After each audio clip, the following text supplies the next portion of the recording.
Itulah sebenarnya ajaran Kristen yang sesungguhnya. Ajaran yang diimani oleh saudara Luga inilah ajaran yang Kristen yang asli. Bagaimana Brahma punya suami, istri, bagaimana Bapa punya istri, lalu kemudian punya anak. Makanya Yesus itu disebut sebagai putra Bapa. Karena Bapa ini memang memiliki istri. Nah, itu yang kemudian ingin saya sampaikan. Di dalam kitab Weda juga sama. Bagaimana kemudian Siwa hubungannya dengan Brahma, begitu juga yang disebut Wisnu hubungannya dengan Krishna. Itu sama tuh. Kelahiran daripada Yesus sama dengan kelahiran Rudra dalam buku Veda orang Kristen.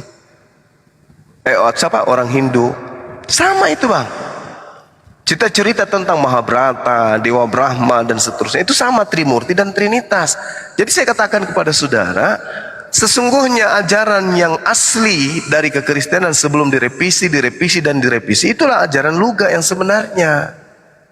Orang-orang Kristen ini memang harus percaya kepada Luga, karena Luga ini pemberitaan tentang Kristen awal mula. Dia lebih paham bahwa yang dimaksud dengan Roh Kudus yaitu sama dengan ibu atau mamanya Yesus.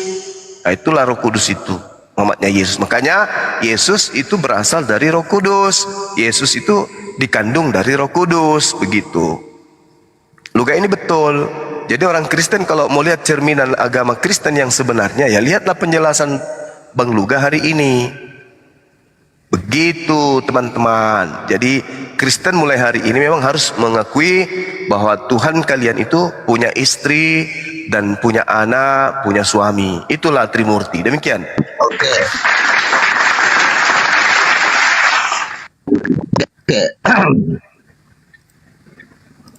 Oke, jadi begini Bang Juma, Trimurti pagan, ya, Trimurti dan Zeus, Dewa Brahma, itu kan semua kan satu kerajaan dengan Lucifer. Ini kerjanya Lucifer. Karena semua di alam semesta ada kekuatan kegelapan yaitu Lucifer, kekuatan Tuhan yaitu berasal dari Roh Kudus. Cuma yang dua itu aja kok. Kita jangan mau terkecoh dibikin banyak agama karena banyak. Tuhan itu cuma dua kekuatan di alam semesta ini. Kalau dia dari terang, dia berasal dari Roh Kudus. Kalau dia dari kegelapan, dia berasal dari Lucifer. Kenapa kok sama-sama mirip-mirip? Yang setan Lucifer itu mantan malaikat. Kalau Tuhan itu memang ya memang benar. Saya juga rencana mau punya keluarga dengan calon istri saya, karena saya nggak sanggup hidup tanpa dia. Saya sudah merasakan di dalam keseharian istri saya bernama Rena, masa oleng. Kebetulan dia anak konglomerat. Iya. Macam desain kita itu berumah tangga itu yang ngatur Tuhan. Cuma kita ini berumah tangga itu settingannya Tuhan, bukan settingannya setan. Kenapa kita berumah? Yang juga di sebelah sana juga berumah tangga. Kadang-kadang kan kita kan takut kok Tuhan berkeluarga sih. Emang benar kan di Kejadian 1 ayat 27, manusia itu diciptakan menurut rupa dan gambar Allah, diciptakan laki-laki dan perempuan.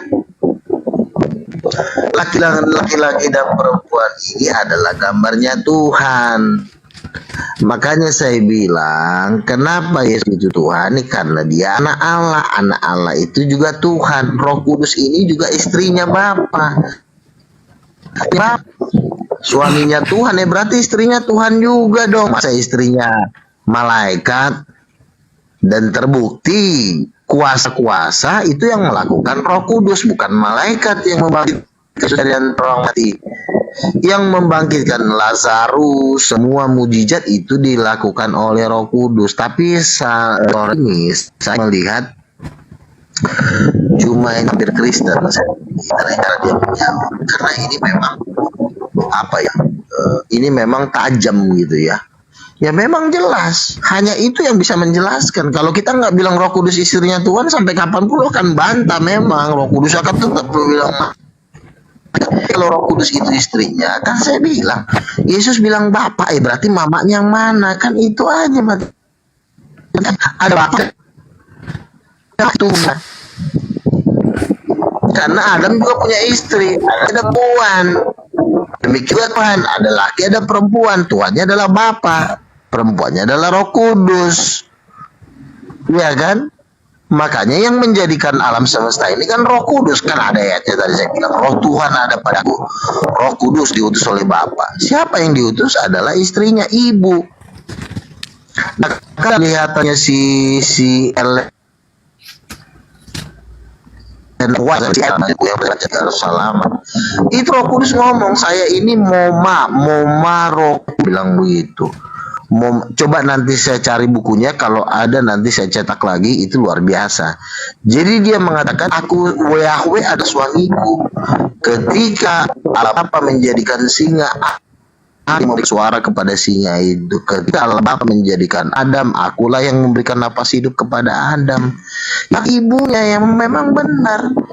Kita ini kan dikasih sperma sama ayah. Itu yang memberikan kehidupan di dalam perut, di rahim kan perempuan. Ada sel telur dierami menjadi sesosok yang hidup. Kan itu kan lambang dari penciptaan sebenarnya.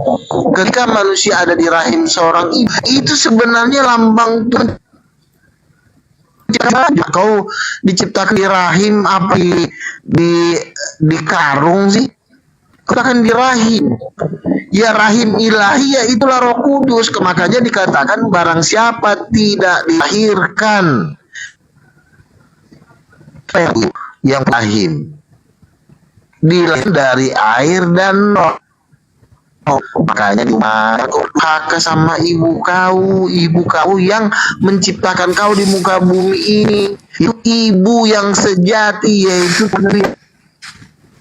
Roh Kudus. Perempuan itu kan cuma gambaran kita dipermaki dan bukan oleh sperma menjadi makhluk hidup. Itu dari bertobat kau. Oke. Malam, Masya Allah. Selamat siang Bang Suma. Selamat siang Bang Fandi. Siang Bang. Assalamualaikum. Waalaikumsalam. Salam semuanya. Lupa Iya, gabung Bang ya. Iya. Saya tanggapi dulu sebentar Bang ya. Silakan Bang. Iya. Jadi gini Bang Luga, andai saja saya itu punya uang lebih ya dari yang saya butuhkan, saya akan beli gereja. Dan gereja itu akan saya bentuk di mana Bang Luga jadi pemimpin di sana untuk mengajak semua orang Kristen memahami Kristen yang benar itu seperti Bang Luga ini. Karena memang Kristen itu asalnya dari Romawi. Kita lihat bagaimana kelahiran Krishna. Kelahiran Krishna itu jauh lebih tua dari cerita atau riwayat yang dibangun kemudian oleh Romawi kemudian terkait dengan kelahiran Yesus. Sedangkan Bible yang berkembang itu adalah Bible yang berbahasa Yunani, di mana kebudayaan Yunani sangat kental, sangat dipengaruhi oleh kebudayaan Hinduism. Maka apa yang kita akan simpulkan terkait pernyataan Bang Luga itu betul berdasarkan pemahaman orang-orang Roma Yunani angkatan pertama. Ajaran Trinitas itu adalah hasil modifikasi dari ajaran Trimurti Hinduisme. Brahma dalam Hinduisme dimodifikasi kembali menjadi Tuhan Bapa. Wisnu dimodifikasi menjadi Yesus sebagai anak Brahma, dan Siwa dimodifikasi menjadi Roh Kudus. Itu betul, itu tak salah. Kalau saudara-saudara Kristen ini memberikan ruang kepada Bang Luga untuk memaparkan konsep iman yang sebenarnya awal mula itu begitu. Cuman orang Kristen ini karena terkontaminasi dengan Islam, sehingga orang-orang Kristen ini ke Islam-Islaman. Harusnya orang Kristen itu ke Hindu-Hinduan. Kita lihat, Yesus terlahir dari lingkungan Yahudi. Bahasa yang digunakan Yesus bahasa Ibrani, bahasa Aramaik. Tapi kenapa kemudian buku-buku perjanjian baru, dalam hal ini Bible, seluruhnya ditulis dalam bahasa Yunani, bahasa yang digunakan oleh agama Helenisme, Hinduisme. Ini yang perlu dipahami. Harusnya kitab-kitab tersebut, kalau itu benar murni dari ajaran Yudaism, ajaran Yesus, wajib hukumnya menggunakan bahasa Ibrani. Kenapa? Karena bahasa ini adalah bahasa yang digunakan oleh kaum Yahudi, kaumnya Yesus, minimal bahasa Aramaik. Ini bukti bahwa agama Kristen itu berkembang di dalam keadaan syarat dengan budaya Yunani, Hinduisme.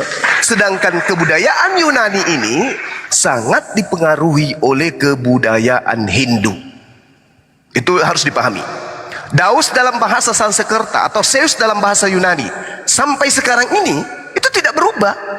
Nama ini kemudian dioknumkan menjadi Zeus Pater atau Jupiter dalam kepercayaan Yunani. Supitri dalam bahasa Sanskerta sebagai Tuhan Bapa, Zeus, Deus sebagai Deus, dan kemudian satu lagi Theos. Theos ini sebagai dewa, sebagai Tuhan. Sedangkan Father atau Pater atau Bapa atau Pitar dalam bahasa Yunani yang kemudian menjadi simbol kepercayaan orang Yunani masa dulu. Nah, yang ingin saya katakan begini, Hinduisme Tuhannya itu dioknumkan sebagai Bapa, Supitri. Siapa dia? Brahma. Sedangkan Wisnu yang nanti menjelma menjadi Krishna itu merupakan oknum kedua daripada Brahma, dari Bapa atau Brahma. Dia disebut kemudian sebagai anak dewa, anak Theos, yang dapat kemudian menjelma menjadi manusia dalam bentuk Krishna dan juga bisa berbentuk Rama. Sedangkan Siwa, nah ini dia, Siwa inilah yang istri yang disebut oleh Bang Luga sebagai Roh Suci atau Roh Kudus menurut pandangan orang Kristen. Dari fakta ini, orang yang berakal sehat dapat kemudian melihat dengan kenyataan yang ada persamaan yang sangat akurat dengan Trinitas. Ini yang perlu dipahami. Kalau kita melihat, ya, saya pernah belajar, kebetulan ada staf saya juga dari Hindu. Saya pernah belajar, bukan belajar sih, saya pernah tanya-tanya kepada beliau. Di dalam kitabnya itu ada yang disebut nyanyian Tuhan atau disebut Bhagavad Gita. Nah, di situ dikatakan begini dalam kitab mereka. Ketika kemudian Krishna bersabda kepada Arjuna, "Karena aku adalah Tuhan dalam tubuh ini, kehidupan abadi, tak akan musnah. Aku adalah kebenaran dan kebahagiaan selama-lamanya." Ini ada persamaan dengan pengakuan Yesus di dalam Bible. Sama. Akulah hidup, akulah kehidupan abadi, akulah kekekalan, akulah yang kemudian mengalahkan maut, akulah kebenaran, akulah kebahagiaan selama-lamanya, dan di dalam tubuh ini ada Bapa, dan seterusnya dan seterusnya. Sama. Jadi Krishna ini penjelmaan dari Dewa Wisnu atau Siwa melalui manusia. Hal ini persis dengan keadaan Yesus yang diyakini sebagai jelmaan Tuhan, yang merupakan pribadi kedua yang dilahirkan oleh seorang perempuan perawan bernama Maria. Jadi kelahiran Yesus persis riwayatnya dengan kelahiran Krishna, digambarkan dalam kitab mereka, kitab Veda atau Atharvaveda, di mana kitab ini adalah salah satu kitab suci yang dimiliki oleh orang Hindu. Romawi Yunani itu syarat dengan ajaran Hinduisme. Maka saya katakan sekali lagi, andai saja saya sudah punya uang lebih, saya akan belikan pendeta Luga ini gereja supaya dia memimpin orang Kristen di Indonesia untuk satu sekte saja, sektenya Luga, di mana Tuhan mereka memiliki istri, ibu. Demikian. Hidung saya juga ini melar terus Bang Luga.